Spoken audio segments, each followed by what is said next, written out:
तुम ही अतिशय रूठा, एक सुंदर फल रूठा, एक सुंदर फल रूठा।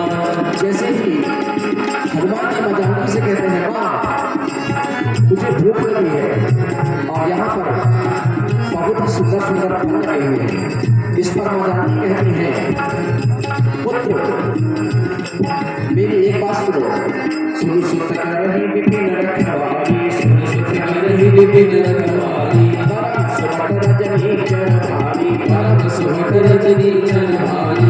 पुत्र इस वाटिका की रक्षा निशाचर करते हैं, बहुत बलवान है, तुम उनसे कैसे सामना करोगे? इस पर हनुमान जी कहते हैं, तिनकर भय माता मोहि नाही, तिनकर भय माता मोहि नाही, जो तुम सुख मानो मन मानी, जो तुम सुख मानो मन मानी। हनुमान जी कहते हैं, उसकी चिंता आप न करें, बस आप प्रसन्न रहें, आगे का कार्य मैं देखूंगा। यहाँ पर लंका में एक विडंबना देखिए, यहाँ पर फलाहार पर रोक है, लंका का आहार मांसाहार है और पहले क्षेत्र में बताया भी गया है, भैंस, गाय, गधा सभी का मांस हनुमान जी ने लंका में देखा है। परंतु यहाँ पर जो फल की बात कर रहा है उसकी रक्षा की जा रही है, बिल्कुल उल्टा हो रहा है। जैसे ही मां जानकी ने हनुमान जी के बुद्धि और विवेक को देखा तो हनुमान जी को मां जानकी आदेश प्रदान करने वाली है। इसके पूर्व कुछ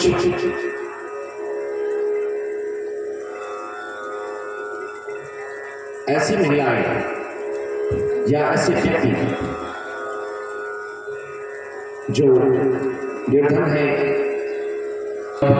श्री राम जय राम जय जय राम, श्री राम जय राम जय जय राम, श्री राम जय राम जय जय राम, श्री राम जय राम जय जय राम, श्री राम जय राम जय जय राम, श्री राम जय राम जय जय राम।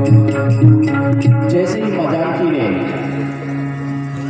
हनुमान जी के बुद्धि और कौशल को देखा, वह कहती है, देखी बुद्धि बल निपुण कपि, कहूँ जानकी जान, और रघुपति चरण हृदय धरी, तात मधुर फल खाऊं। यहाँ पर रघुपति चरण हृदय धरी, भगवान का स्मरण करके, भगवान का नाम, भगवान के चरणों की याद करके आप फल को पाना, कहीं न कहीं भगवान का प्रसाद बनाकर आपको फल प्राप्त करना है, ऐसा मां जानकी का आशय है। इसके बाद हनुमान जी की स्थिति देखिए, चले उलाई सिर बैठे हो बाबा, चले उलाई सिर बैठे हो बाबा, फल खाए सितर तोड़े बाबा, फल खाए सितर तोड़े बाबा, रहे कहाँ बहु भक्त रखवारे, रहे कहाँ बहु भक्त रखवारे, कछुआरे से कछु जाए तुम्हारे, कछुआरे से कछु जाए तुम्हारे। हनुमान जी जैसे ही फल को खाने लगे, उस वाटिका में कुछ रखवाले थे, जब उन्होंने हनुमान जी को फल खाते हुए देखा तो रोकने लगे। इस पर हनुमान जी उन्हें मारते हैं, कुछ बच जाते हैं, वह जाकर रावण के दरबार में प्रस्तुत होते हैं और कहते हैं, प्रभु आप एक आवा कपि भारी, आप एक आवा कपि भारी, जय अशोक वाटिका उजारी, जय अशोक वाटिका उजारी, आए से फल अरुप तपौ पारे, आए से फल अरुप तपौ पारे, रक्षक मर्दि मर्दि महिलारे, रक्षक मर्दि मर्दि महिलारे। यहाँ पर राक्षस की स्थिति देखिए, वह इतना थक गया है कि उसकी जो शब्दावली है, पहले अठानी में 2 ही अक्षर के शब्द निकल रहे हैं। नाक, फिर रुका, सांस लेता है, एक, फिर रुकता है, सांस लेता है, आवाज, फिर रुकी सांस, कपी, भारी, इसके बाद कुछ आराम मिलती तक। तेरी अशोक वाटिका उजारी, तेरी अशोक वाटिका उजारी। और उसने किया क्या है? अशोक वाटिका को नष्ट कर दिया है, फल खा लिए हैं। और जो राक्षस थे, वाटिका की रक्षा के लिए गए, उन्हें रक्षक मर्दी मर्दी महिलारी, रक्षक मर्दी मर्दी महिलारी, रक्षक मर्दी मर्दी महिलारी, रक्षक मर्दी मर्दी महिलारी। राक्षसों को मार मार के जमीन में मिला दिया। अभी यहाँ पर जो बात में रखवाली कर रहे थे वो आप थे। इसके बाद रावण ने अपने पुत्र अक्षय कुमार के साथ सुवन को भेजा।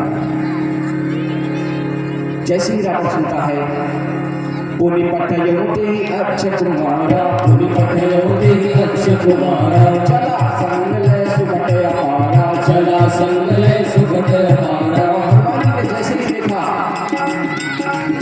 कि अक्षय कुमार आ रहा है, आइए हनुमान जी क्या करते हैं, एक वृक्ष को उठाकर उसकी जड़ को पकड़कर सारा का सारा वृक्ष अक्षय कुमार के ऊपर पटक देते हैं। और एक ही प्रहार में अक्षय कुमार आवत देखी विकट ही कर जा, आवत देखी विकट ही कर जा, ताहि पाति महाधुनि कर जा, ताहि पाति महाधुनि कर जा। और अक्षय कुमार के बाद के पश्चात अन्य अस्त्रों को भी हनुमान जी मारने लगते हैं। परंतु वहां पर कुछ असुर, यहाँ पर कुछ शब्द 4 बार प्रयोग किया गया। कछु मारेसी कछु मरगसी, कछु मिलेसी धरि धूरी। कुछ को कपि ने मार दिया और कुछ को अपने शरीर के रोए को ही कंटक के समान मार लिया और 10-5 को इस हाथ में पकड़ के, 10-5 को इस हाथ में पकड़ के अपने शरीर में रगड़ने लगे। जैसे ही शरीर में रगड़ने लगे, असुर चिल्लाते हैं, छोड़ दो, मेरी खाल निकली जा रही है। परंतु हनुमान जी नहीं छोड़ते हैं। और इसके बाद जिनको शरीर में रगड़ते हैं, जब उनका रक्त निकलने लगता है, छोड़ने के बाद कुछ को पकड़ के जमीन में गाड़ देते हैं, परंतु कुछ बच जाते हैं। वह कुछ, यहाँ पर जो कुछ शब्द प्रयोग किया गया वो 4 आने के बराबर है। इस प्रसंग में एक बात याद आई, एक समूह में असुर आते हैं, कुछ को हनुमान जी मारते हैं, कुछ को अपने शरीर से मरते हैं, कुछ को जमीन में नष्ट कर देते हैं और कुछ जाकर रावण के पास पुनः पुकारते हैं। कुछ शब्द का प्रयोग शूर्पणखा ने भगवान राम के सामने किया है। मन माना कछु तो वह निहारा, यानी कि पूरे ब्रह्मांड को अपने सौंदर्य से मोहित करने वाले भगवान राम, उनको देखकर शूर्पणखा भी कपट स्वभाव बनाने के बाद भी अपने उनको श्रेष्ठ बताती है और राम जी से कहती है कि मैं आपसे बस 4 आने, आपको बस 4 आने पसंद करती हूँ। अब जो 25 पैसे के बराबर 4 आने के बराबर असुर बचे, वह क्या करते हैं, कछु पुनि जाय पुकारे, प्रभु बर कर। जैसे ही मेघनाद ने सुना कि मेरे पुत्र का वध हो चुका है, अब उसने मेघनाद को बुलाया और मेघनाद के साथ महाभक्त अतुलित बलधारी जाते हैं। चला इंद्रजित अतुलित योधा, चला इंद्रजित अतुलित योधा, धन धन सुनी उपजा क्रोधा, धन धन सुनी उपजा क्रोधा। देखा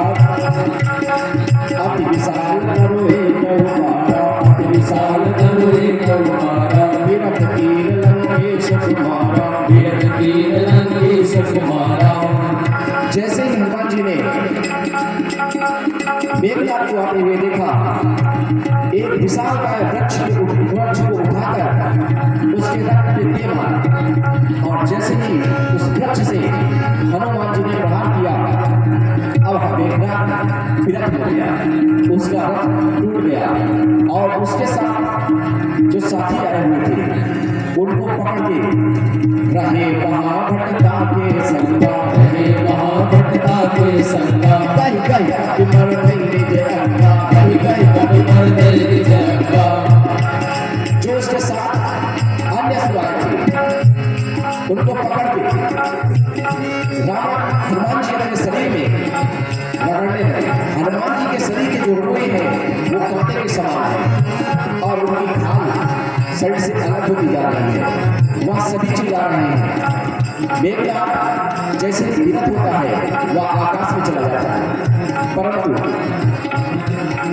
जैसे ही उसके साथी उसके सेवक पुकार लगाते हैं तो स्वामी होने के कारण मेघनाथ को पुनः नीचे आना पड़ता है। और उसके बाद हनुमान जी क्या करते हैं, मुठिका मारी चढ़ा कर जाई काहे छतर छाई, मुठिका मारी चढ़ा कर जाई काहे छतर छाई।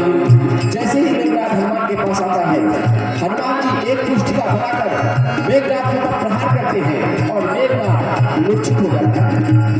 यहाँ पर मेघनाथ समझ जाता है कि इसे बल से नहीं जीता जा सकता, अब हम इस पर माया का प्रयोग करेंगे, और विचार करने लगता है कि क्यों ना ब्रह्मास्त्र संधान किया जाए। इस पर विचार करने के साथ ही मेघनाथ खड़ा होता है और ब्रह्मास्त्र नहीं साधा कभी मन की विचार, जौन ब्रह्म सर मानो महिमा गई अपार। हनुमान जी ने देखा कि आज मेघनाथ ने ब्रह्मास्त्र संधान कर लिया है। हनुमान जी के एक वरदान है कि हनुमान जी के ऊपर कोई भी अस्त्र या शस्त्र अपना प्रभाव नहीं दिखा सकता, परंतु अस्त्र की मर्यादा के लिए, ब्रह्मास्त्र की मर्यादा के लिए हनुमान जी ने उस अस्त्र में बंधने का नाटक किया, और मेघनाथ हनुमान जी को बांधकर उनको मूर्छित देखकर बांधता है नागपाश में और रावण के दरबार में ले जाता है। जैसे ही पता चलता है कि बानर बंध चुका है, पूरी लंका में उत्साह मनाया जाने लगा और सारे असुर हनुमान जी के पास आकर उनकी खिल्ली उड़ाते हैं। कपिबंधन सुनि निश्चर गाए, कपिबंधन सुनि निश्चर गाए, कौतुक लागी सभा सब आए, कौतुक लागी सभा सब आए, दशरथ सभा देखी कपि जाई, दशरथ सभा देखी कपि जाई, कहीं न जाई कछुवत प्रभु पाई, कहीं न जाई कछुवत प्रभु पाई, कर जोरे सुरत सिंह विनीता, कर जोरे सुरत सिंह विनीता, रकुट विलोकन सकल सवेता, रकुट विलोकन सकल सवेता, देखी प्रतापन कपिवर संता, देखी प्रतापन कपिवर संता, जिनि अहिगन महु गरुड़ संता, जिनि अहिगन महु गरुड़ संता। जैसे ही हनुमान जी रावण के दरबार में जाते हैं तो देखते हैं सारे देवता रावण के समक्ष हाथ जोड़कर खड़े हुए हैं, शनि उल्टा लटका हुआ है। इसके बाद इतनी भयावह स्थिति में भी वहां पर जो हनुमान जी की स्थिति है वह ऐसी है कि हजारों सांपों के बीच जैसे गरुड़ जी नीरव खड़े रहते हैं, उसी तरह भयभीत देवता और असुरों के मध्य हनुमान जी खड़े हैं। इसके बाद जैसे ही रावण ने हनुमान को देखा तो प्रश्न करता है, कपिहि विलोकी दशानन बिहसा कही दुर्वाद, सुत मध सुरती की पुरी उपजा हृदय विषाद। पहले तो उल्टे सीधे वचन बोलता है, उसके बाद जैसे ही अक्षय कुमार की मृत्यु आ जाती है तो उसके मन में विषाद होता है और हनुमान जी से प्रश्न कर बैठता है। कालम केस कमल तय की साथ, कालम केस कमल तय की साथ, के बलधाल सिमर की साथ, के बलहार सिमर की साथ, श्रवण सुने नहीं मोही, श्रवण सुने नहीं मोही, देखियो अति असंग सत तोरी, देखियो अति असंग सत तोरी, मारे निश्चल की अपराधा, मारे निश्चल की अपराधा, औसत तो ही कान के बाधा, औसत तो ही कान के बाधा।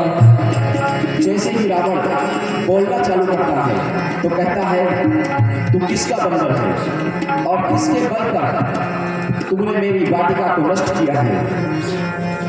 क्या तूने मेरे यश को नहीं सुना, मेरे बारे में कुछ नहीं जानता और तूने निश्चलों का क्यों मत किया है, उनका अपराध क्या रहा?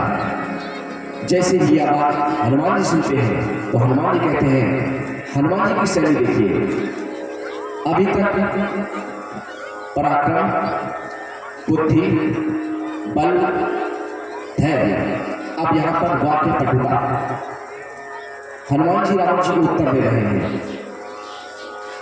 सुन रावण ब्रह्मांड निकाय, सुन रावण ब्रह्मांड निकाय, भाई जासु बल विरचित माया, भाई जासु बल विरचित माया, जाके बल विरचि हरीसा, जाके बल विरचि हरीसा, बालक प्रजक भरत सीसा, बालक भरत सीसा, जाबल शीस धरे सहसा, अंडकोश समेत गिरता, जाबल शीस धरत सहसा, अंडकोश समेत गिरता, हरे जो विविध देह सुरता, तुमसे सतत सिखाव बताता, हरे जो विविध देह सुरता, तुमसे सतत सिखाव बताता, हर को दंड कठिन जे गंजा, समेत नकदल बद गंजा, हर को संत सहार वाली, पदे सकल तुलित बलशाली, सुंदरवन जाके बल लवरेश ते जिते चराचर धारी, दासु दूत में जागली,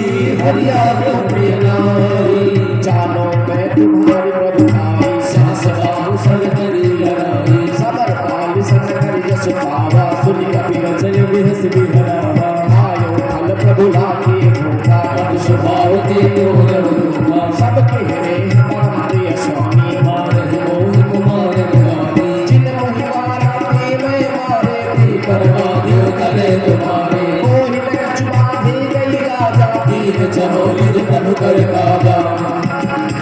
हनुमान जी सबसे पहले राम जी के ब्रह्म स्वरूप की वर्णना करते हैं, उनके बल पराक्रम की वर्णन करते हैं कि शायद रावण को कुछ समझ में आए, परंतु जब रावण कुछ भी नहीं समझता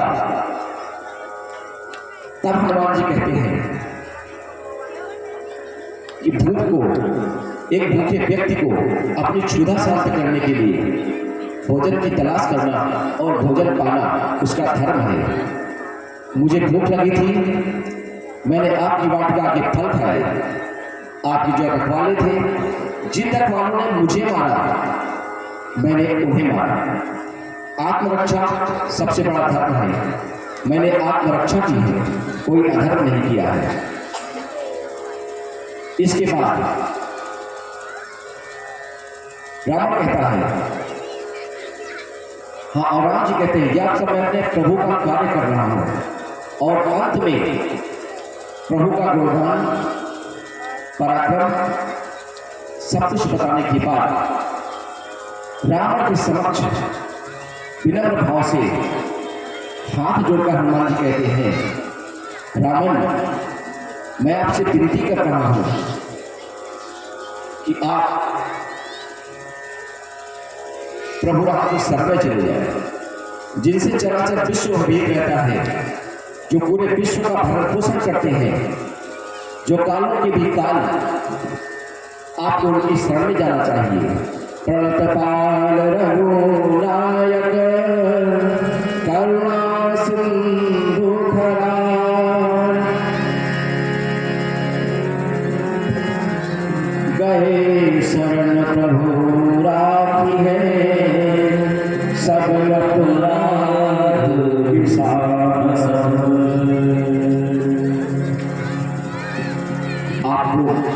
राम जी की शरण में जाना चाहिए, क्योंकि आप ऋषि पुलस्त्य कुल के हैं, एक ऋषि परंपरा से है। आपको यह सभी कार्य शोभा नहीं देते। जिस प्रकार एक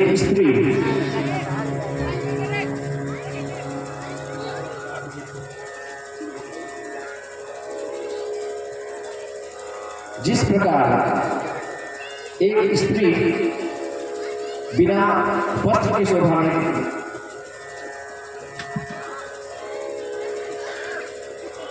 उसी तरह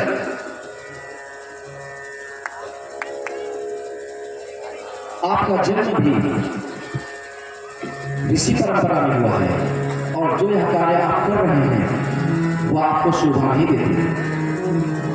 आप राम से विमुख हैं, और राम से जो विमुख होता है उसको जीवन में सुख की प्राप्ति नहीं होती।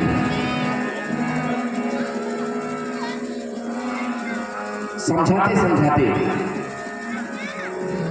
हनुमान जी यहां तक कह गए कि आप मोह मूल बहु शूल प्रद त्याग अभिमान भजहु राम रघुनायक कृपा सिंधु भगवान। हनुमान जी ने रावण के समक्ष यह जो बातें कही, प्रत्येक बात रावण के लिए हितकर थी, परंतु अभिमान में भरा हुआ रावण कुछ भी समझने को तैयार नहीं था। वह बोल पड़ता है, अरे मूर्ख, क्या गुरु के समान मुझे शिक्षा दे रहा है? मैं देख रहा हूं कि मृत्यु निकट आई खल तोरी, मृत्यु निकट आई खल तोरी, लागे सिकदम सिखावन मोही, लागे सिकदम सिखावन मोही, उल्टा हुई कान माता बदुम तोरी प्रगट में जाना, उल्टा हुई कान माता बदुम तोरी प्रगट में जाना। जैसे ही रावण ने कहा तुम्हारी मृत्यु तुम्हारे समीप खड़ी है और तुम्हें दिख नहीं रहा है, तुम्हें भय नहीं लग रहा है, इस पर हनुमान जी कहते हैं, मूर्ख रावण, मृत्यु जरूर मेरे समीप खड़ी है, परंतु तुझे नहीं ज्ञात कि उसकी दृष्टि मेरी ओर नहीं तुम्हारी ओर है। समझ जा, अन्यथा राम जी के वर्ण से तुम्हारा विनाश हो जाएगा। क्या सुनते ही सोनू का वचन बहुत किसी आना, सोनू का वचन बहुत किसी आना,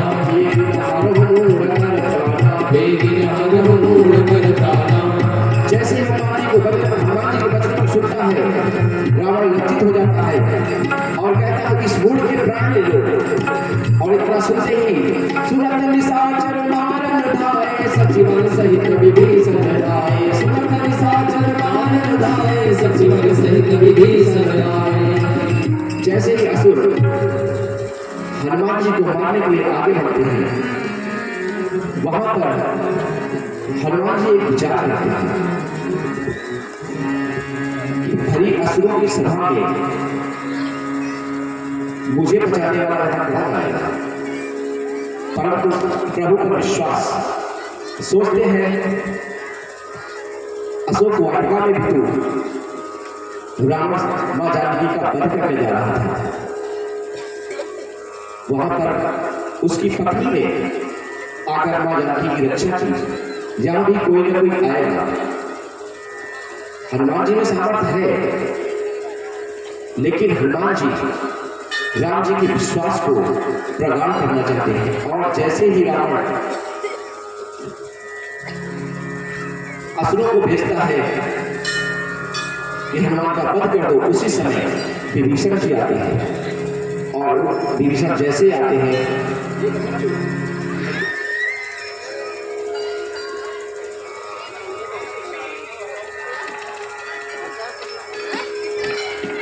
विभीषण रावण के सामने बैठकर अपना मस्तक झुका के कहते, हे प्रभु, आप दूध का वध करने जा रहे हैं और दूध का वध करना नीति विरुद्ध है। आप इसे कोई अन्य दंड दीजिए। सब बोले हाँ उचित है। रावण भी बोला सत्य है, कोई अन्य दंड दिया जाएगा। इस पर हनुमान जी को यहां पर थोड़ी चिंता हुई। हनुमान जी सोचते हैं कि मैं राम का कार्य करने आया हूं और अगर रावण को अपनी बहन की याद आ गई कि रावण की बहन के नाक काट लक्ष्मण जी ने काटे थे और मेरी नाक काटने का आदेश दे देगा तो मैं कैसा भक्त कि रामदास में अपनी नाक कटा के चला जाए। इसके बाद हनुमान जी को एक विचार आता है कि अपने पूंछ को उठाकर वह चुनने लगते हैं, प्यार करने लगते हैं और रावण को लगता है इस बानर को पूंछ से बड़ा प्रेम है, ममता है। और रावण ब्रह्मस बोल जाता है सुनत बिहसी बोला दस कंधर अंग भंग करी पटैया बंदर। सुनत बिहसी बोला दस कंधर अंग भंग करी पटैया बंदर। कटके ममता पूछ पर सबन पाओ संघाई। केल बोल पट बांध तुरी पावक देहु लगाई। केल बोल पट बांध तुरी पावक देहु लगाई। इसके आगे बांध करके इसको भेज दिया जाए।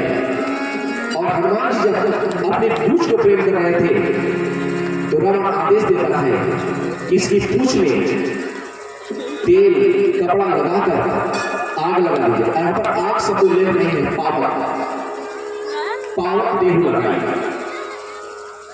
और जैसे ही या चलेगा अपनी पूंछ धो देगा तब पूंछ हीन बानर दम जाई तब सठ निज नाथ ही गई आई। पूंछ हीन बानर दम जाई तब सठ निज नाथ ही गई आई। जिनके कीन से बहुत बड़ाई देखो मैं जिनके कबूताई। जिनके कीन से बहुत बड़ाई देखो मैं जिनके कबूताई। बचन सुनत कपि मन मुस्काना ऐसा सारद में जाना। बचन सुनत कपि मन मुस्काना ऐसा सारद में जाना। भगवान जी सोचते हैं आज मां सरस्वती ने मेरी सहायता कर दी। जब वाटिका में धृतराष्ट्र ने यह कहा था सपने मानकर लंका चली चातुर्धान से न मारी, तो हनुमान जी विचार कर रहे थे इसके पूर्व दो लोग कह चुके हैं लंका जाओ और सारे कार्य करो। मुझे पता नहीं था कि सारे कार्य क्या है, परंतु धृतराष्ट्र ने स्पष्ट बता दिया सपने मानकर लंका जारी चातुर्धान सेना संभाली। मैंने सेना का संघार तो कर दिया है, परंतु मुझे लंका जलाने की कोई युक्ति नहीं सूझ रही है। और वहां पर जब रावण स्वयं अपने मुख से बोल रहा है कि बानर की पूंछ में आग लगा दो, तो हनुमान जी सोचते हैं आज मां सरस्वती ने रावण की मति फेर कर मुझे सहायता प्रदान कर दी है। अब तो जो प्रभु का आदेश प्राप्त है धृष्टा के माध्यम से वही होगा। इधर मूर्ख राक्षस क्या करते हैं चातुर्धान सुनि रावण बचना लागे रचे मूढ़ सोई रचना। सुनि रावण बचना लागे रचे मूढ़ सोई रचना। महान नगर बस जगत तेरा पानी पूछ कील कट तेरा। महान नगर बस जगत तेरा पानी पूछ कील कट तेरा। यहाँ पर असुरों की मूर्खता जो बलशाली होते हैं बुद्धि और विवेक उनमें कम होता है। एक हमारे हनुमान जी ऐसे हैं जो सर्वगुण संपन्न है। रावण ने आदेश दिया था तेल गोरी पट बांध तुम, तेल में कपड़े को भिगो कर बानर की पूंछ में लपेट कर आग लगा दो। परंतु मूर्ख असुर कहते हैं हमारे यहाँ क्या घी की कमी है। सारे असुर रहा नगर पसर घट तेरा बाढ़ी पूछ कील घट तेरा। हनुमान जी ने अपनी पूछ इतनी लंबी कर दी कि पूरे नगर में रावण का आदेश था तेल लगाया जाए। सबने घी और कपड़ा लगा दिया और हनुमान जी की पूंछ पर अपने पैरों से प्रहार करके अट्टहास कर रहे हैं, ढोल बजा रहे हैं, तालियां बजा रहे हैं और हनुमान जी को बांध कर पूरा नगर भ्रमण कराते हैं। हनुमान जी भी कहते हैं चलो अच्छा है, देख लो किसके किसके घर से व्यवहार आया है, मुझे भी तो कुछ व्यवहार देना होगा। इसके बाद यहाँ पर भी पूरे दृष्टांत में कहीं भी अग्नि शब्द प्रयोग नहीं किया गया, पावक ही प्रयोग है। इसका निष्कर्ष आगे मिलेगा। जैसे ही हनुमान जी की पूंछ में आग लगाई गई, हनुमान जी ने अपनी पूंछ को देखा,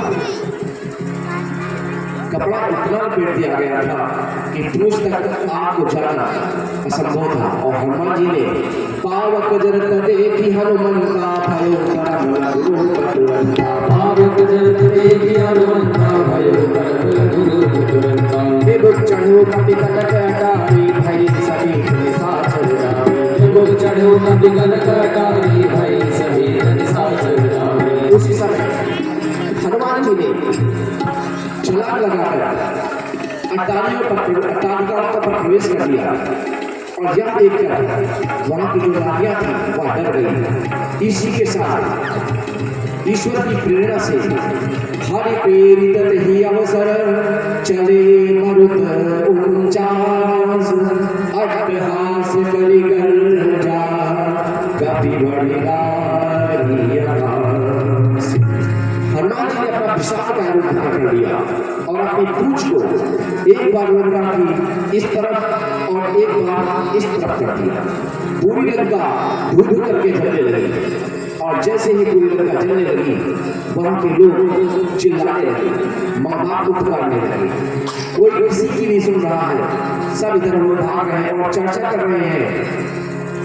हम जो कहा यहाँ कपि नहीं हुई बादल रूप धरे सुर कोई। हम जो कहा यहाँ कपि नहीं हुई बादल रूप धरे सुर कोई। साधु अवज्ञा कर फल ऐसा चले नगर अनाथ कर जैसा। साधु अवज्ञा कर फल ऐसा चले नगर अनाथ कर जैसा। चारा नगर निषेक मानी एक विभीषण कर जाना।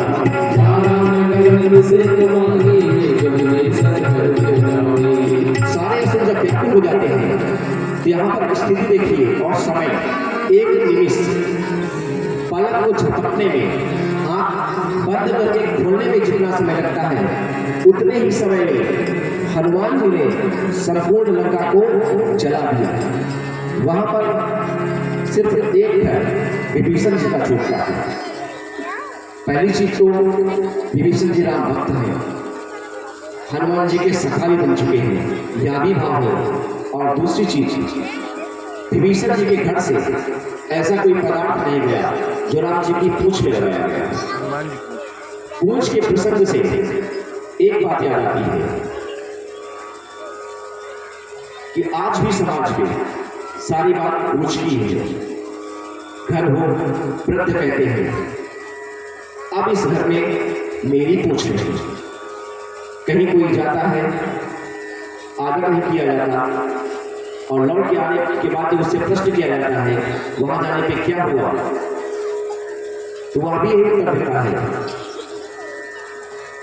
किसी ने कुछ नहीं पूछा, पानी तक को नहीं पूछा, चाय नाश्ता तक को नहीं पूछा। पूछ मतलब प्रतिष्ठा, प्रतिष्ठा देखकर ही मनुष्य का सम्मान किया जाता है। यहाँ रावण हनुमान की पूंछ को, हनुमान की प्रतिष्ठा को नष्ट करना चाहता है और हनुमान जी भक्त है। फल सदैव अच्छे व्यक्तियों की और भक्तों की पूंछ को भी नष्ट करना चाहते हैं। युद्ध कांड में उल्लेख मिलता है कि रावण हनुमान जी की पूंछ से इतना भयभीत रहता है कि एक बार सोचता है आज जाकर हनुमान जी की पूंछ ही फाड़ दूंगा।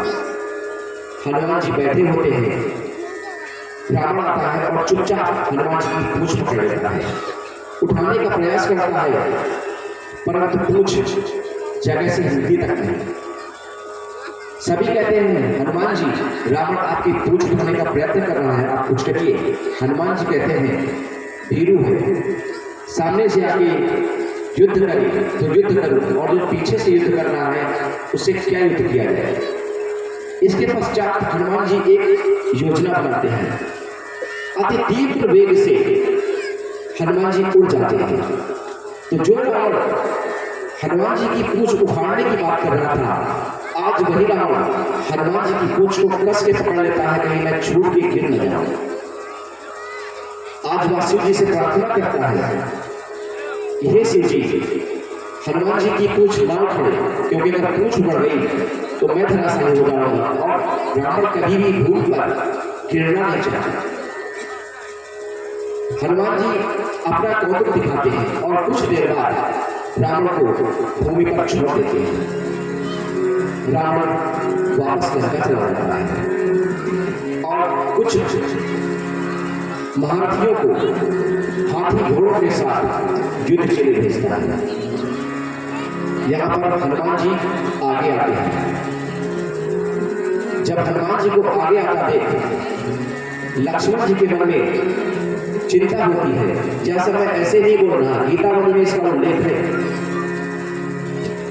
तो लक्ष्मण जी राम जी से प्रश्न करते हैं कि राम जी ने तो गदा यहाँ पे रखा हुआ है और असुरों से युद्ध करने के लिए ऐसे ही जा रहे हैं, कहीं यह हार न जाए। राम जी कहते हैं चिंता न करो, वह हनुमान है।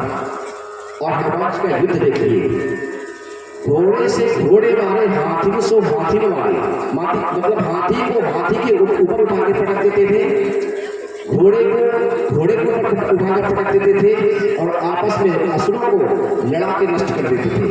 कहते हैं राम जी लक्ष्मण ये तो आगे की दशा है, पीछे देखिए, पीछे पूंछ असुरों को एक साथ लपेट के जमीन में पटक कर मार देते थे। कुछ असुर बच बचा के फिर रावण के पास पहुंचे। रावण सोचता है संवाददाता आएंगे बताएंगे कि वह बालक मारा गया। पूछते हैं क्या हुआ, संवाददाता कहते हैं कि सब मर गए। रावण कहता है वाकई, संवाददाता कहते हैं वाकई वही है। फिर रावण प्रश्न करता है तो मरे कैसे? तो संवाददाता कहते हैं वह घोड़े को ऊपर उठाकर पटक देता था, हाथी को हाथी के ऊपर और असुरों को असुरों के ऊपर। उनके ही अस्त्र से उन्हीं को मार देना यह हनुमान जी की कौशलता है। तो रावण कहता है अगर आगे से सब ऐसा हो रहा था तो तुम्हें पीछे से जाना चाहिए। तब संवाददाता कहते हैं आगे वाले तो कुछ देर बचे, परंतु जो पीछे बचे गए वह एक साथ हजारों की संख्या में मारे गए। रावण कहता है कैसे?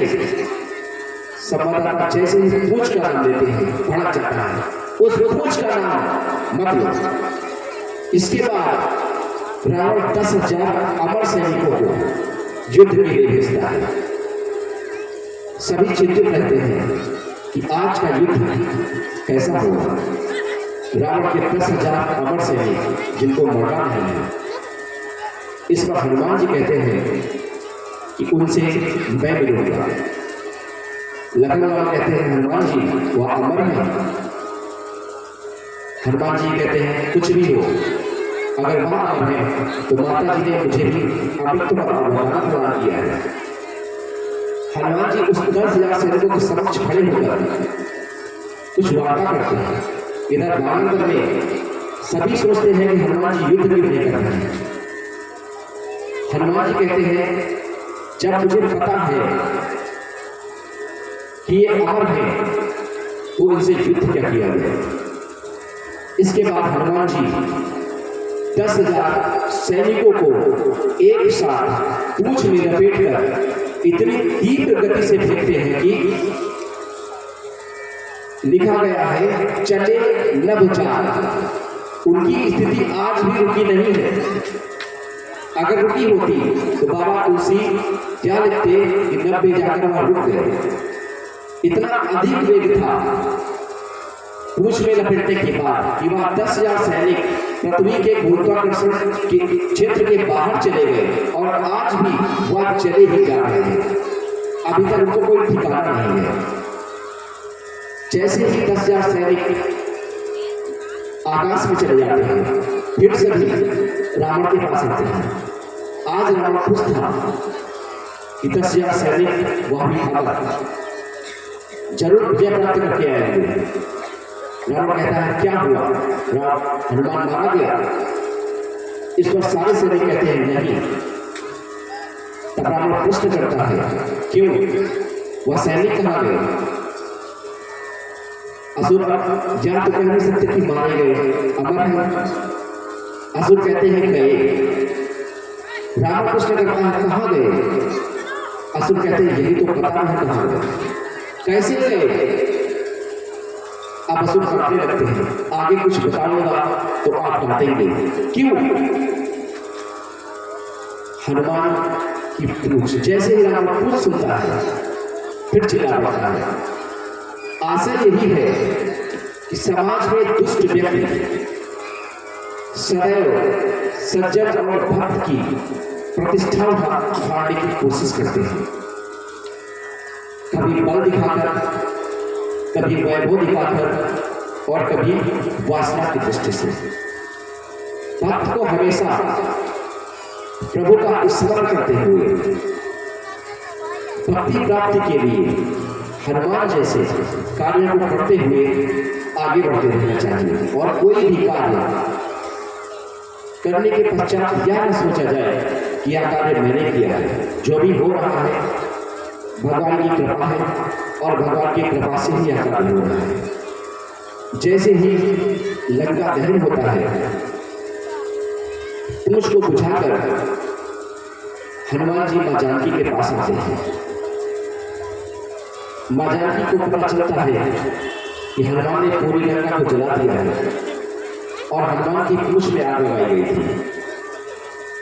तो मां जानकी हनुमान जी से प्रश्न करती है कि पुत्र, तुम्हारी पूछ क्यों नहीं जली और लंका कैसे जल गई? लंका तुमने जला दी। हनुमान जी कहते हैं नहीं मां, मैंने नहीं जलाई।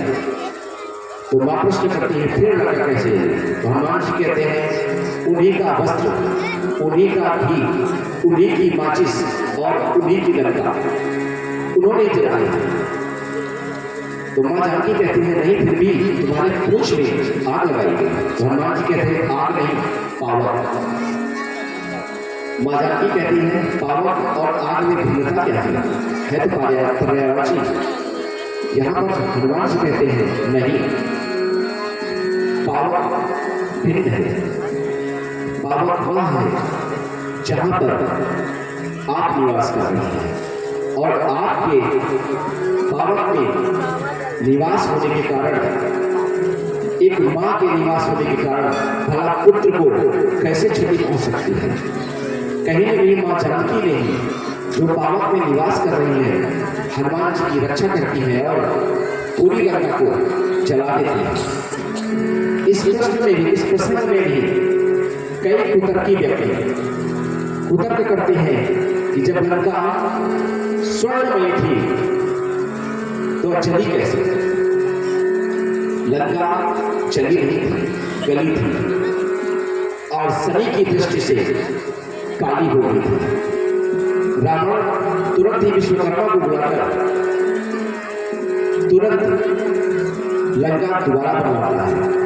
और असुरों के जो विश्वकर्मा है, संभवतः अगर मैं गलत नहीं हूं,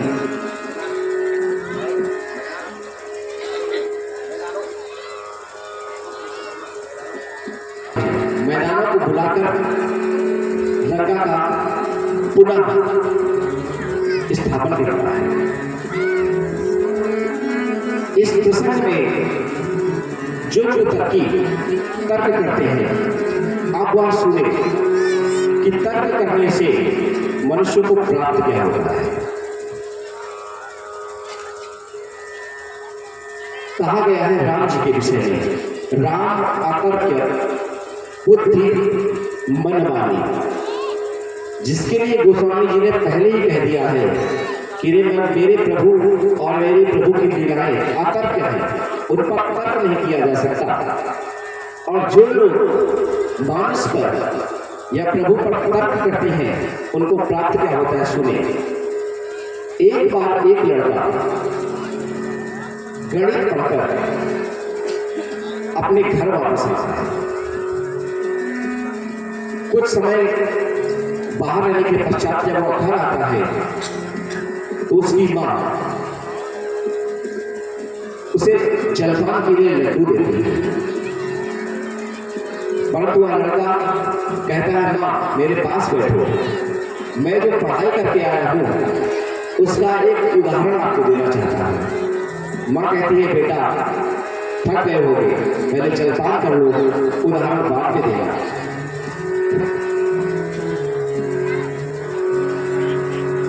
इसके बाद पुत्र कहता है नहीं मां, मैं पहले अपनी विद्या को आपके सामने प्रस्तुत करूंगा। तो मां विवश हो जाती है, कहती है बताओ क्या है। पुत्र कहता है मां बताओ प्लेट में लड्डू कितने हैं। मां कहती है 2। पुत्र कहता है नहीं मां 3। फिर मां कहती है नहीं बेटा लड्डू 2 है। पुत्र कहता है 3। दोनों में बहस होती है। पुत्र कहता है अच्छा 2 लड्डू है तो गिन कर दिखाओ। जैसे ही मां पहले लड्डू पर हाथ रखती है मां कहती है 1। पुत्र कहता है 1। मां दूसरे लड्डू पर हाथ रखती है, कहती है 2। पुत्र कहता है 2 और 1 3। आपसी बहस चलती रहती है। मां परास्त हो जाती है। मां कहती है पुत्र मैं तुम्हारी तर्क शक्ति से तर्क बुद्धि से हार गई, परंतु सत्य है कि लड्डू 2 ही है। इसी बीच उस बच्चे का पिता वहां प्रवेश करता है और कहता है क्या चर्चा हो रही है। तब मां कहती है कि बेटा तर्क शास्त्र तर्क गणित पढ़ के आया है और मुझसे बहस कर रहा है कि प्लेट में लड्डू 3 है जबकि मैं कह रही हूं कि लड्डू 2 है। आखिर मां भी तो उस पुत्र का पिता था। मां को ही डांटने लगा तुम मूर्ख हो, तुम्हें दिखता नहीं प्लेट में लड्डू 3 है। अब मां विस्मय में पड़ गई यहाँ क्या बात कर रहे हैं, लड्डू 2 दिख रहे हैं या भी पुत्र के पक्ष में गुण है कि लड्डू 3 है। इसके बाद पिता एक लड्डू उठाता है खुद खा लेता है, कहता है 1 लड्डू मैं खा लेता हूं, 1 लड्डू अपनी पत्नी को खिला देता है और पुत्र से कहता है अब जो तीसरा लड्डू बचा है वह तुम पालो। निष्कर्ष क्या निकला, जो कुतर्की व्यक्ति है समाज में, जो मानस पे या हमारे धर्म ग्रंथों पे कुतर्क करते हैं अल्प ज्ञान लेके, या मानस यूं ही नहीं लिखी गई। 76 वर्ष की साधना गोस्वामी तुलसीदास जी ने 76 वर्ष तपस्या की है, उसके बाद मानस का लेखन आरंभ किया है। या नहीं कि इंटर पास किया, ग्रेजुएशन किया, कोई पुस्तिका लिख दी, अल्प ज्ञान में वो 76 वर्षों की तपस्या का फल है जो हम सभी के लिए आचार संहिता है, मानव जीवन जीने की कला सिखाती है मानस। तो मेरा निवेदन है उन कुतर्कियों से कि ऐसे प्रश्न मानस या हमारे धर्म ग्रंथों के प्रति न करें, अन्यथा उन्हें भगवत भक्ति नहीं प्राप्त होगी। जो तीसरा लड्डू उस व्यक्ति को प्राप्त हुआ वही उनको प्राप्त होगा। एक प्रश्न और उठता है, मां पार्वती जी ने शिव जी से राम के पुत्र किया, प्रश्न किया। साधक को यही चाहिए कि जब कभी किसी संत की शरण में जाए तो भगवान के नाम लीला गुण धाम के विषय में प्रश्न करें, अपनी जिज्ञासा रखें। परंतु कुतर्की लोग समाज के प्रश्न उठाते हैं कि श्रवण कुमार की माता जी का नाम क्या था, श्रवण कुमार के पिताजी का नाम क्या था। कल्पना करिए 23वीं चतुर्युगी के त्रेता में श्री राम जी का प्राकट्य हुआ और आज 28वीं चतुर्युगी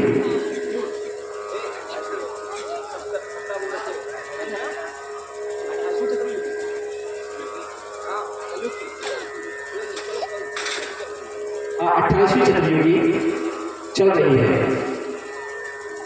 इस 28वीं चतुर्युगी के त्रेता में राम जी का जन्म नहीं हुआ। 23वीं चतुर्युगी के त्रेता में राम जी का जन्म हुआ। एक युग में कितने वर्ष होते हैं, गणना करके आप निकाल लीजिए कि राम जी के जन्म के कितने वर्ष हो चुके हैं। फिर भी कुतर्की प्रश्न करते हैं कि श्रवण कुमार की माता जी का नाम या पिताजी का नाम या राम जी के नाना का नाम। भगवान से जुड़ा हुआ कोई प्रश्न नहीं, उल्टा सीधा प्रश्न। तो व्यासपीठ से मेरा उनके लिए यह खुला चैलेंज है कि अगर वो अपनी 12 पीढ़ी के नाम बता दें तो मैं भी इतना प्रयास करूंगा, इतनी मेहनत करूंगा कि फिर वो जो भी प्रश्न करेंगे मैं उनका उत्तर देने के लिए तैयार हूं। यह अहमता भरी बात नहीं है, व्यासपीठ की मर्यादा रखने के लिए बात कर रहा हूं। और उन मूर्खों के लिए यह व्यासपीठ से संदेश है कि अगर कोई भी प्रश्न किया जाए संत से या भक्त से तो भगवान से संबंधित प्रश्न किया जाए। मैं फिर कहता हूँ, उनकी लड़ाई माँ जानकी जी ने, राम हनुमान जी जानकी जी के पास जाते हैं, माँ जानकी चूड़ामणि उतार कर देती है और हनुमान जी से कहती है, हनुमान जी कहे तात असमोर प्रणामा, कहे तात असमोर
तुम यह भी बताना कि मैंने अपने कैसे प्राणों को रोक के रखा है। काबू कभी के ही दीदा प्राणा, काबू कभी के ही दीदा प्राणा, तुम्हारो तात जाना,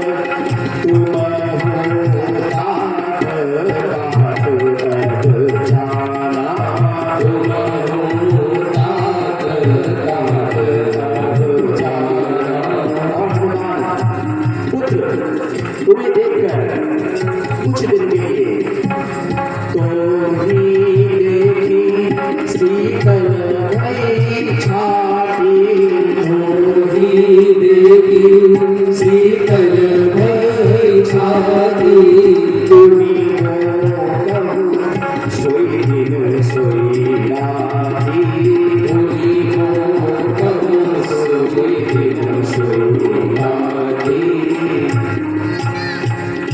माँ जानकी कहती है, जैसे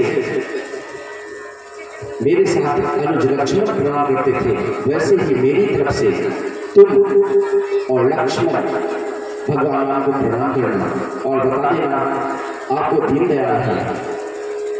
फिर सीता के लिए इतना विलंब क्यों? इंद्र के पुत्र जयेंद्र को तो तुरंत उसकी गति का फल दिया था, फिर आज इतना बुलंद क्यों? और अगर एक माह तक प्रभु नहीं आएंगे तो फिर मुझे जिंदा नहीं पाएंगे।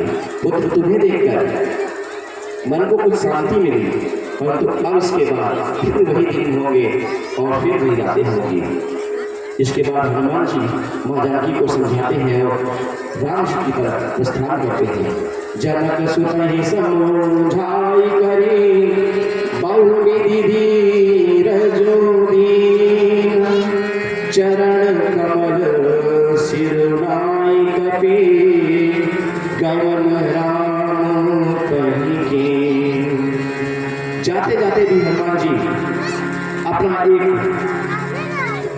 पल पराक्रम दिखाकर जाते हैं। करते क्या है? चलत धुनि कर जैसी ठाई, चलत धुनि कर जैसी ठाई, गर्भशाही सुनि सी चरनाई, गर्भशाही सुनि सी चरनाई।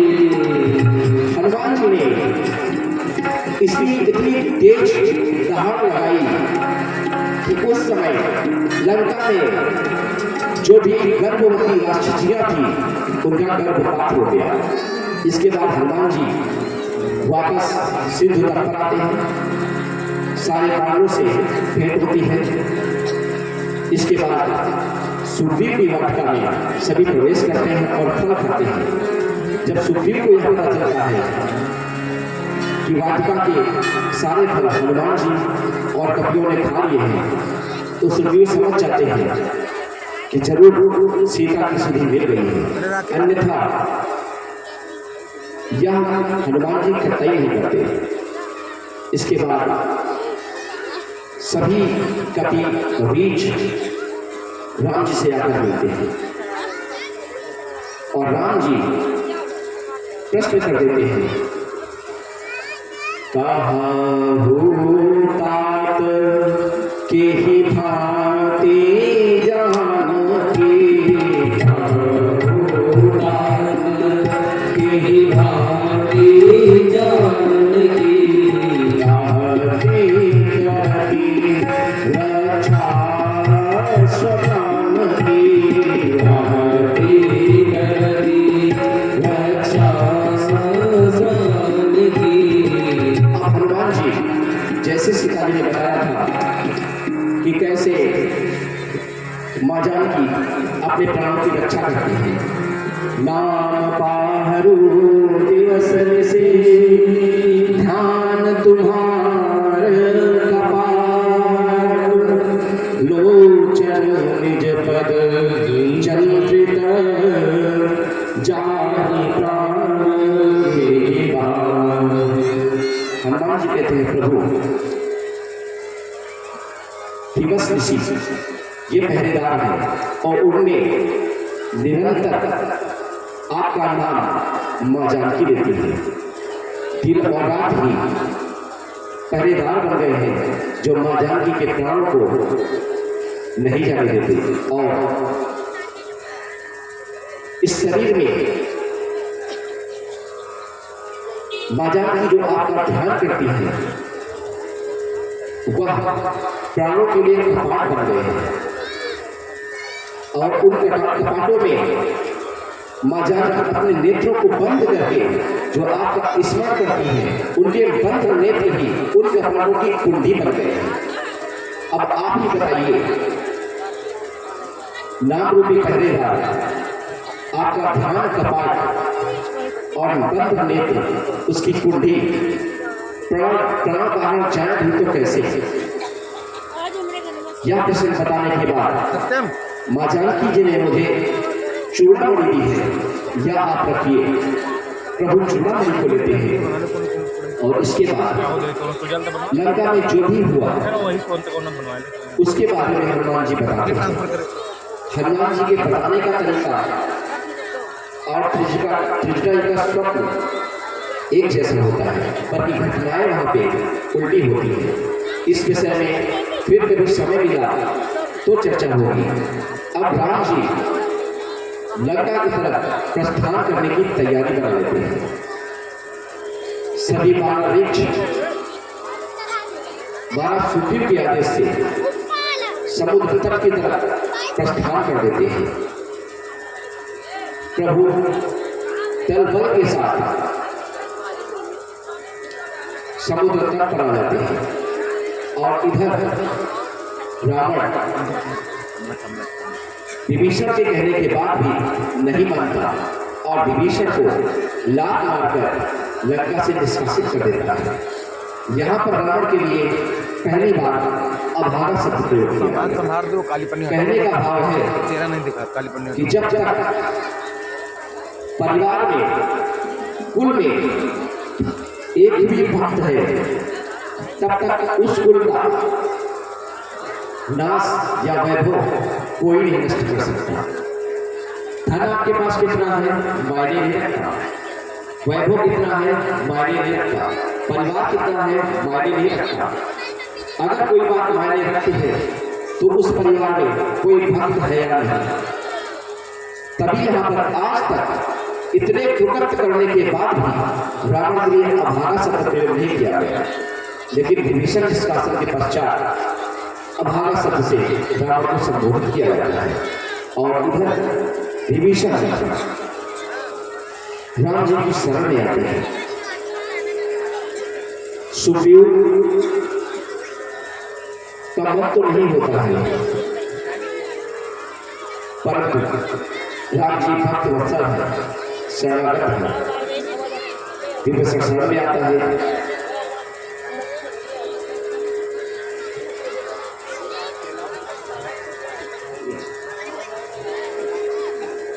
और उसके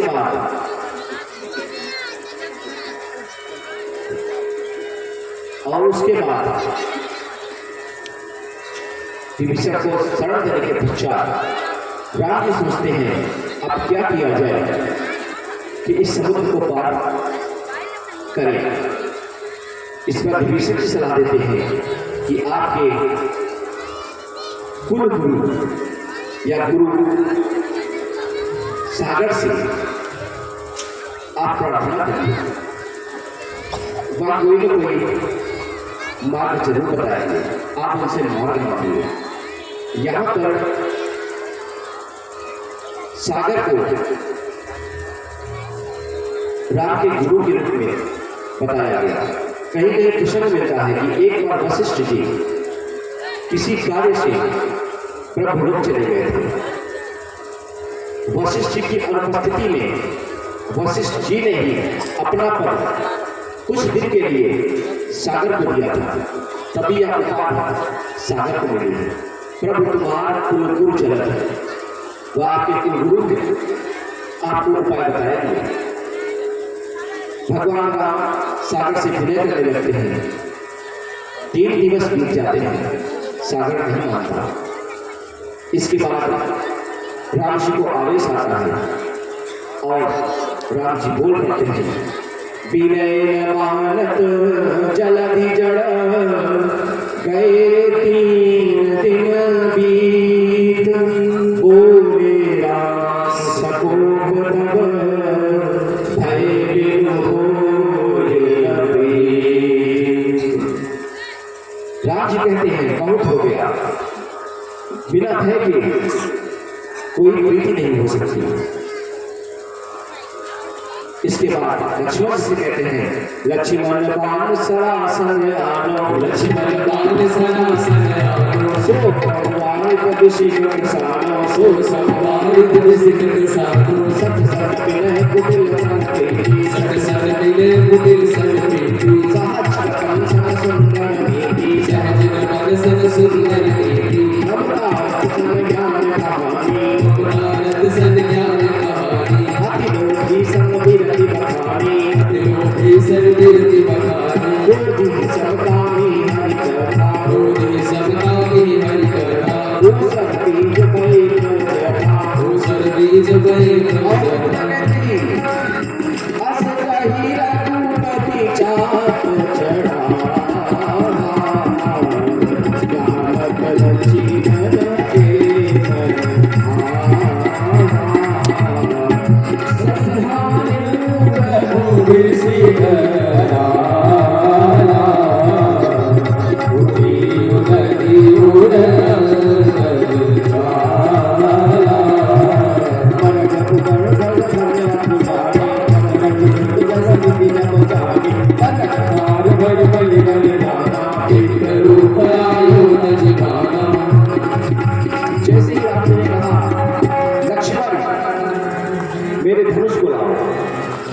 सबके साथ विनय, कुटिल व्यक्ति के साथ प्रेम, कपट के साथ नीति, ममता के साथ जो बोल में फंसे व्यक्ति है उनके साथ ज्ञान की बात, लोभी के साथ वैराग्य की बात, और क्रोधी के साथ, कामी के साथ हरिचर्चा, यह सब ऐसी ही है जैसे बंजर भूमि में बीज बो दिया है।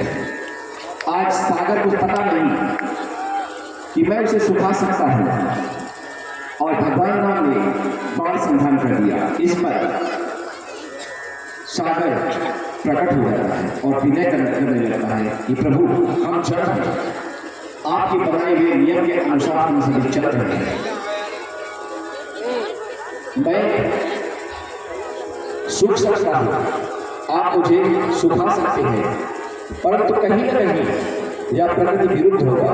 मैं आपको एक उपाय बताता हूँ। यहाँ पर जो चौपाइयाँ हैं, उन चौपाइयों को लेकर भी बहुत सारे विवाद होते हैं, परंतु इन चौपाइयों को भी यही स्मरण करके आगे बढ़ना चाहिए। यह चौपाइयाँ गोस्वामी तुलसीदास जी ने जो सुना वो लिखा। ये सागर और प्रभु राम के मध्य वार्ता है, गूढ़ रहस्य है चौपाइयों में। समझदार समझता है और जिसको समझता ही नहीं वो बस तर्क करता है। इसके बाद सागर बताते हैं कि आपकी सेना में नलनी नाम के 2 कपि हैं, उनसे आप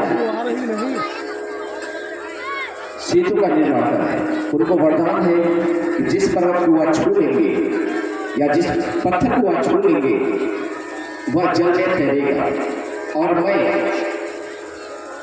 इस पुल के निर्माण में आपकी सहायता करूंगा। सहायता करने का तात्पर्य है कि मुझ में लहरें नहीं आएंगी। और आज भी इसका प्रमाण रामेश्वरम में मिलता है कि रामेश्वरम के सागर में आज भी बड़ी लहरें नहीं आती, सामान्य लहरें आती हैं, परंतु रामेश्वरम के सागर में आज भी बड़ी लहरें नहीं आती। इस तरह सुंदर कांड की फला स्तुति लिखते हुए गोस्वामी तुलसीदास जी लिखते हैं, निज धवन गमने साधु श्री रघुपति जहापति वायु क्या चरित कलिमल हर जताओ भक्तिदास तुलसी गायो सुख भवन संशय समन दमन विशाल रघुपति गुण गदा हरि सकल आस भरोस गावनि सुनहि संतत सत मना सुनहि संतत सत मना सुनहि संतत सत मना सकल सुमंगलदायक रघुनायक गुणगान सागर सुनहि सिंधु विराज भगवान राम के चरित्र सुमंगल सुख प्रदान करने वाले, और जो प्रेम पूर्वक आदर शास्त्र को सुनता है वह बिना प्रयास के ही भव सिद्ध को पार कर जाता है। आगे की कथा लंका कांड में प्रवेश करती है। व्यासपीठ की एक मर्यादा है, लंका कांड को स्पर्श करते हुए भी आगे बढ़ जाता है। कहा जाता है कहीं भी ऐसी चर्चा न की जाए जो द्वेष से भरी हो, जिसमें लड़ाई झगड़े हो।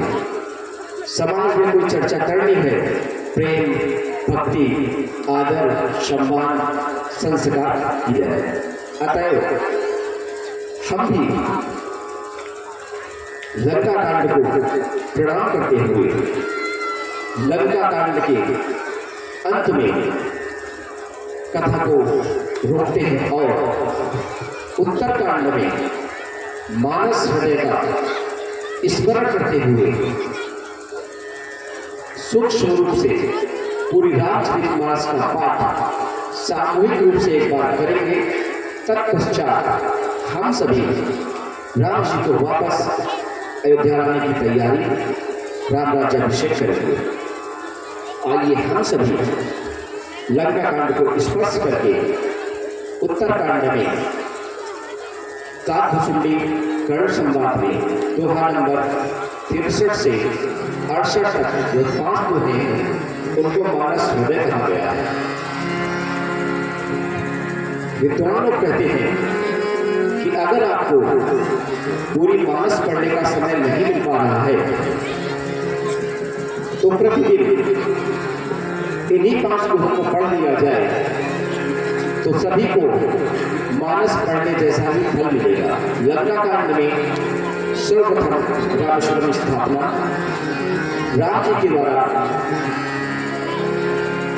पुल बनाना, पुल पार करना, राम जी के द्वारा रावण को अपने आने की सूचना देना, अंगद का लंका जाना, रावण को समझाना, रावण नहीं मानता है, तत्पश्चात अगले दिन से युद्ध छिड़ जाता है, 9 दिन युद्ध चलता है।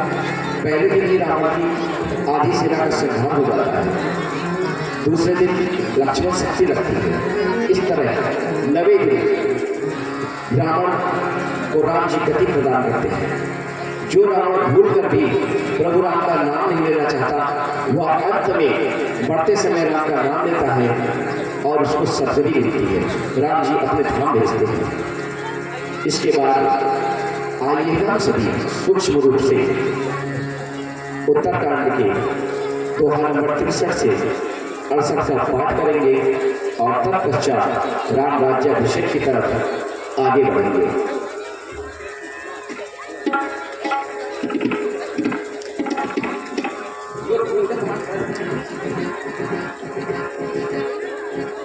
आइए हम सभी मानस हृदय का पाठ करते हैं।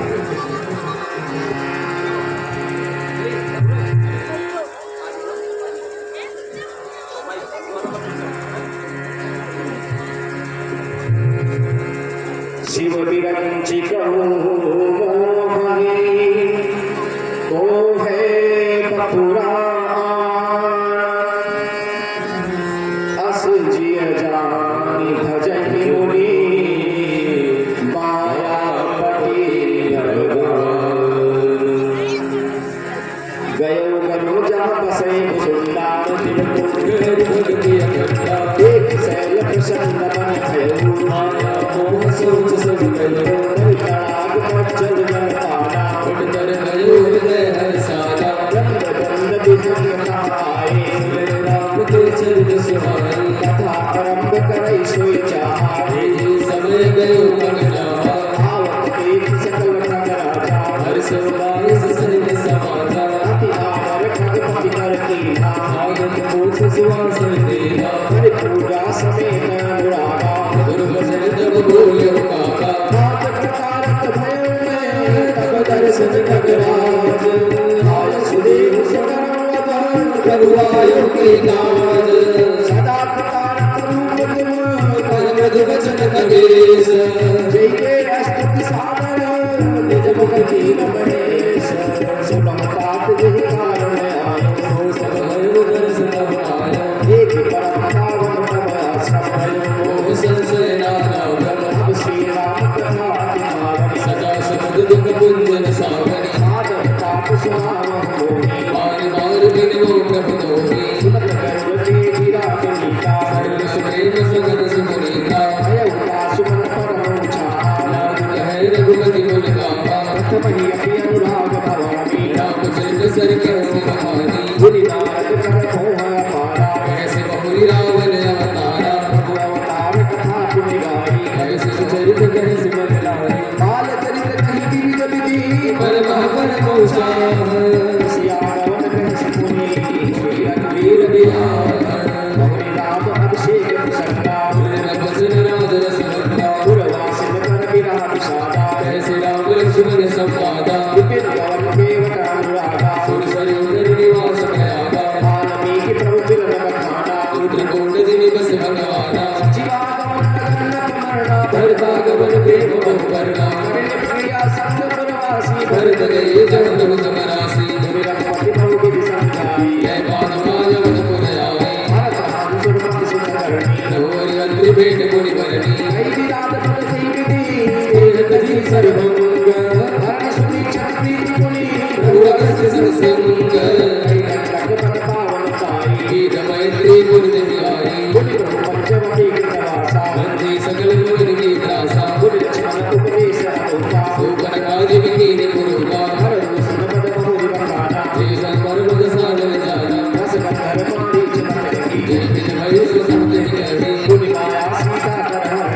रघुवीर विरह सुवर्णा बोले प्रभुवीर प्रिया जिनकी भज कबंध सगरे गति देवी और विरह मनंत रघुवीरा जन्मित गए सरोवर तीरा रघुनाथ संवाद कही भारत विमल प्रसंग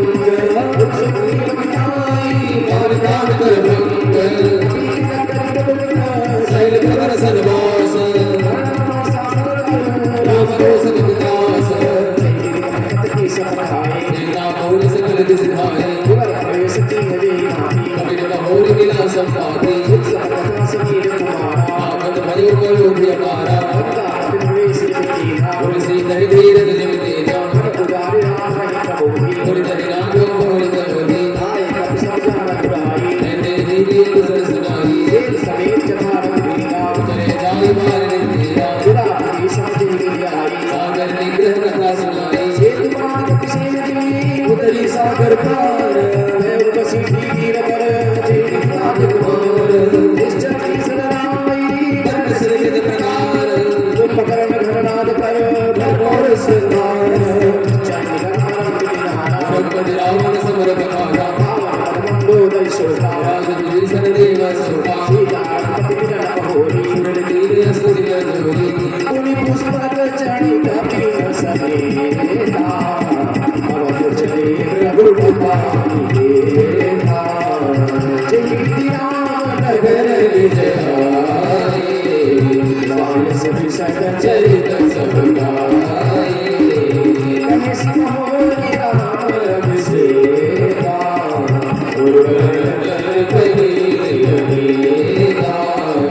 कथा समस्त जोड़ बखानी बोले तुम सयन भवानी गुरु सब राम कथा कगना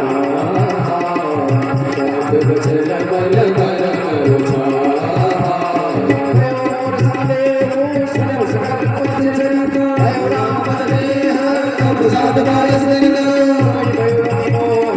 वंदन बहुदेव के राम विदर कारण श्याम रामचंद्र भगवान की जय हो। आज हम सभी ने सूक्ष्म रूप से मानस हृदय का पाठ करके यहाँ पर चल रही 11 दिवसीय श्री राम कथा को कहीं न कहीं विश्राम प्रदान किया है। अब हम सभी राम राज्याभिषेक की तरफ प्रस्थान करते हैं। उसके पूर्व एक सूचना, यहाँ पर जो मंदिर से लोग जुड़े हुए हैं वह जानते हैं कि आगे मैं कहने जा रहा हूं किसी लोग के प्रति नहीं, सबके हित के लिए है। जब सबकी इच्छा थी कि मंदिर से बच्चों के लिए ऐसा कुछ बना के दिया जाए कि जब बच्चे भयभीत होते हैं या नजर लगती है तो वह बांधने के बाद उनको फायदा हो। सबको ज्ञात है मंदिर से बाबा के माध्यम से कुछ दिया जाता है।